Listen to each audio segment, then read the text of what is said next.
Let's talk FD Atlanta. It was not the event I had planned, but it was still a really positive experience overall. I had competed in Hot Pit the weekend before in this car, had a pretty successful event until I got a little too aggressive on a chase and broke a tie rod. We basically did what we could to get this car rolling, pushed it into the trailer, parked the trailer, and headed to Atlanta.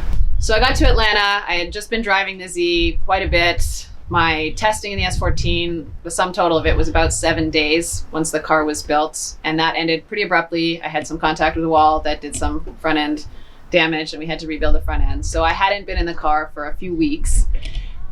We basically got the car unloaded, checked alignment, everything, sent it to tech, and then got on track for practice.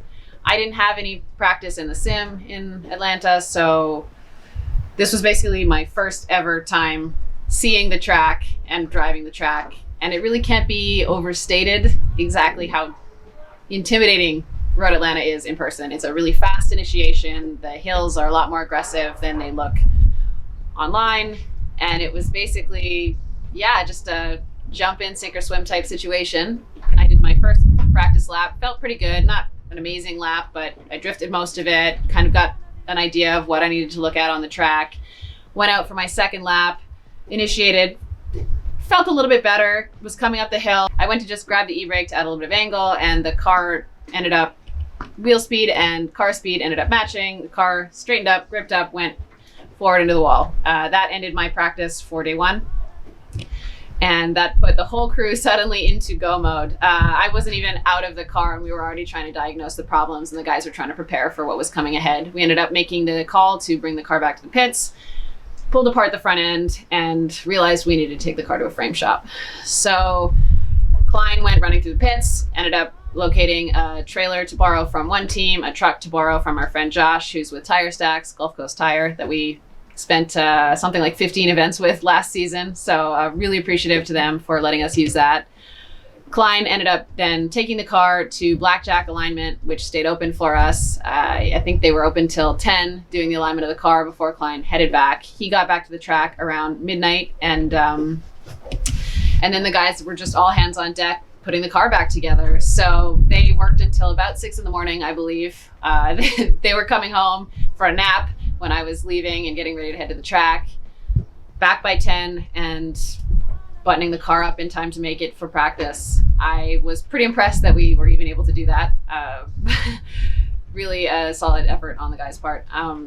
So I went out in practice, and each lap was basically diagnosing some small issues that we hadn't found yet.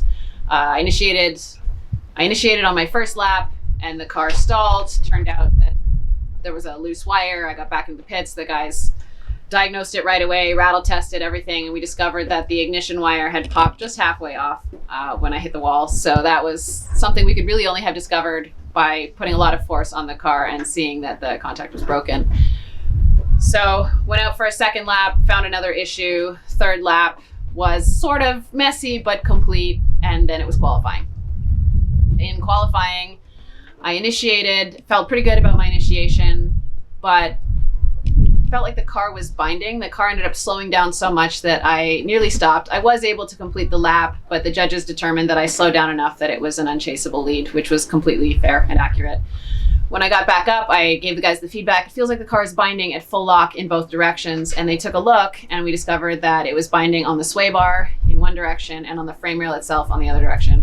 So we clearanced those problems with the sledgehammer, and I got back in line for my second qualifying run. That started pretty okay.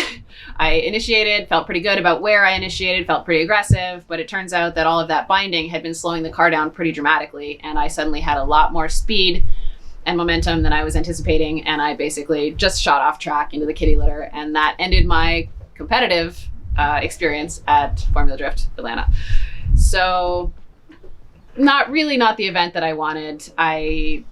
I'm really excited to get to drive this track again next year. I will definitely utilize the sim a lot more. I feel like it would have been a really valuable tool just for eyeline. In spite of the way the competition went, and I do wish it had gone differently, I was really grateful for the opportunity to test this crew. As a unit, this is the first time that all of my guys were working together, and I didn't know how well the crew would blend, if it would be effective. You just never know with an untested crew.